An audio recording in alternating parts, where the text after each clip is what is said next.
Assalamualaikum warahmatullahi wabarakatuh. Bertemu lagi dengan saya, Armin Udayatno. Pada kali ini, saya akan membahas pembelajaran tentang kelas 4 dengan tema cita-citaku pada subtema 2 dengan pembelajaran pertama. Kita akan memulai pembelajarannya. Kakak harap kalian mendengarkan dan memahami apa yang akan saya sampaikan, ya. Baik, mari kita mulai. Oke, baik adik-adik, kita akan memulai pembelajaran kita tentang subtema 2 dengan judul Hebatnya Cita-Citaku. Nah, kalian lihat di sana ada 5 gambar profesi atau sebuah cita-cita yang nantinya akan kalian dapatkan. Di sana ada astronot, kemudian dokter, kemudian sebagai pengajar atau tenaga pendidik yaitu guru. Di situ juga ada atlet dan juga polisi.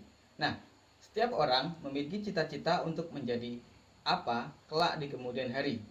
Apapun cita-citamu, pasti kamu berharap menjadi orang hebat dan bermanfaat bagi lingkunganmu. Di sana juga adik-adik lihat ada seorang guru yang mengajar anak yang semacam berkebutuhan khusus. Dari buku siswa yang kalian dapatkan tersebut, amatilah gambar di atas, kemudian ceritakan pendapatmu tentang gambar tersebut. Apakah kamu mengetahui jenis pekerjaan yang dilakukan orang pada gambar tersebut? Selanjutnya, ini mencakup pembelajaran bahasa Indonesia. Di pembelajaran ini, kita akan membaca tentang kisah seorang guru dari anak berkebutuhan khusus. Ceritanya seperti ini. Seorang wanita muda terpanggil untuk menjadi seorang guru. Bukan sembarang guru, melainkan guru bagi anak-anak berkebutuhan khusus. Semuanya berawal dari kepeduliannya terhadap kurangnya pendidikan sesuai bagi anak-anak berkebutuhan khusus di Indonesia. Sanggita Lahman, dari nama wanita muda tersebut, beliau adalah seorang dokter yang beralih profesi menjadi seorang guru anak-anak prasekolah. Pada awalnya, ia mengajar anak-anak prasekolah untuk mengisi waktu luangnya. Akan tetapi, lama-kelamaan, ia mencintai kegiatan itu. Baginya, mengajar anak-anak prasekolah membuatnya mengerti tumbuh kembang anak yang akan mempengaruhinya saat mereka dewasa kelak. Pada saat mengajar anak-anak prasekolah, ia menemui beberapa siswanya yang berkebutuhan khusus, seperti anak yang menderita autis atau kesulitan belajar lainnya. Anak-anak ini memerlukan cara pengajaran dan bimbingan khusus yang berbeda dengan anak-anak yang tidak berkebutuhan khusus. Ia melihat saat itu tidak banyak sekolah yang bagaimana mengajar dari anak-anak tersebut.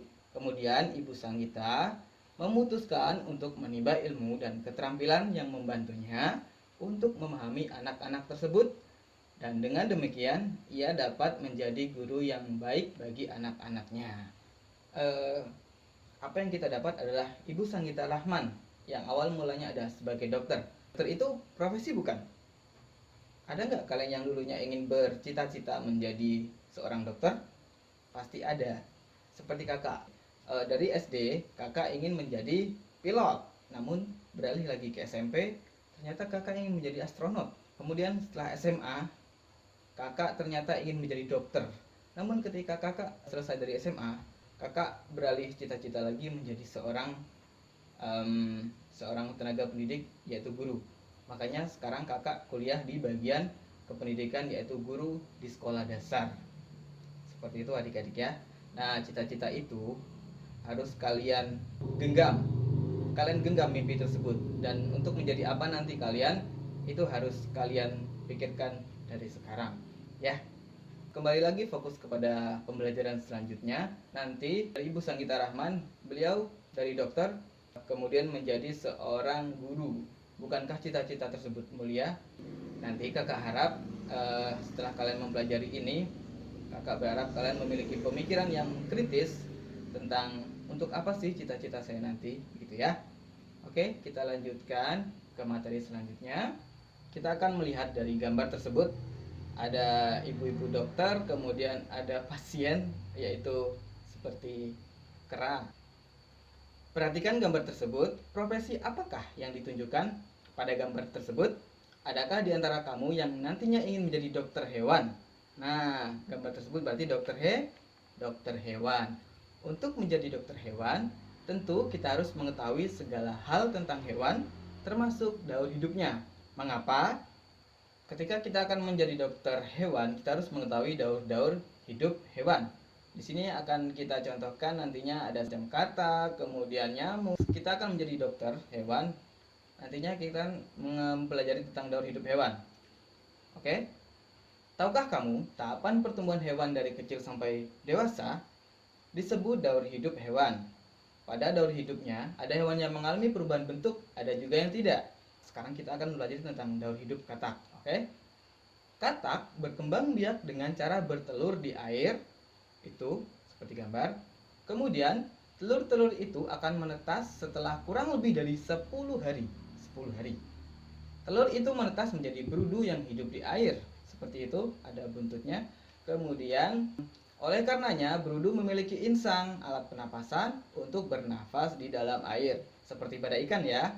Nah, kemudian 3 minggu kemudian, insang pada katak akan tertutup oleh kulitnya. Kemudian tumbuhlah kaki belakang. Itu sudah ada kakinya. Kemudian pada usia 8 minggu, berudu berkaki berubah menjadi katak yang berekor. Ekor itu kemudian akan memendek dan ia bernafas dengan paru-paru. Setelah pertumbuhan anggota tubuhnya sempurna, katak akan berubah menjadi dewasa. Untuk hewan yang mengalami seperti itu disebut metamorfosis sempurna. Jadi, hewan yang mengalami perubahan bentuk tubuh dalam daur hidupnya dikatakan mengalami proses metamorfosis. Proses metamorfosis yang terjadi pada hewan terbagi menjadi dua, yaitu metamorfosis sempurna dan metamorfosis tidak sempurna.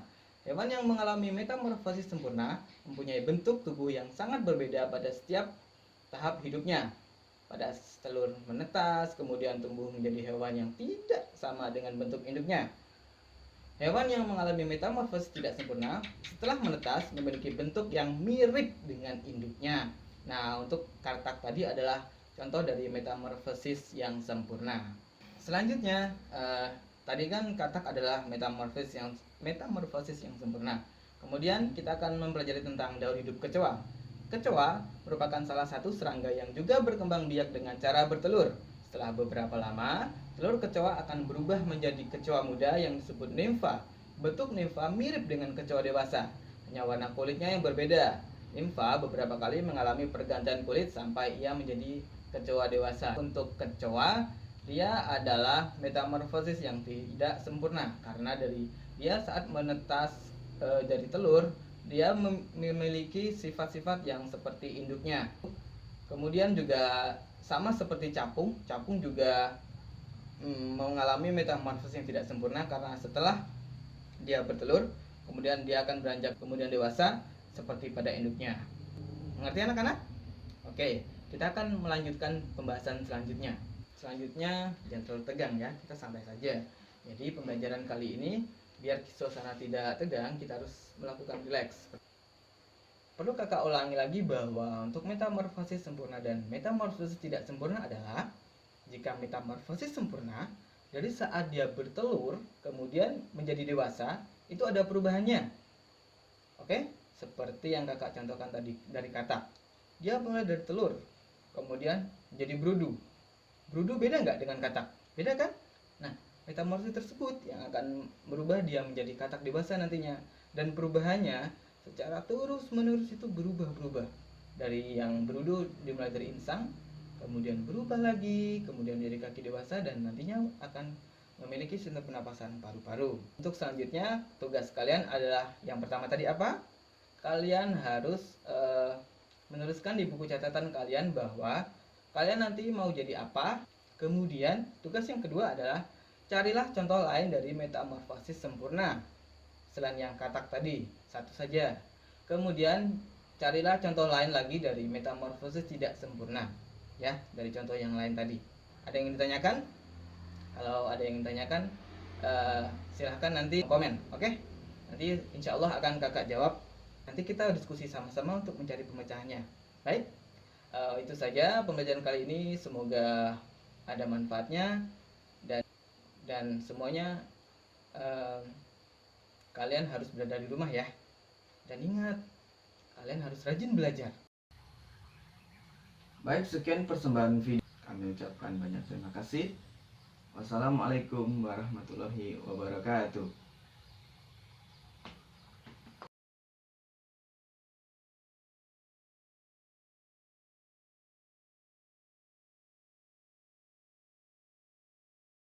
Now listen.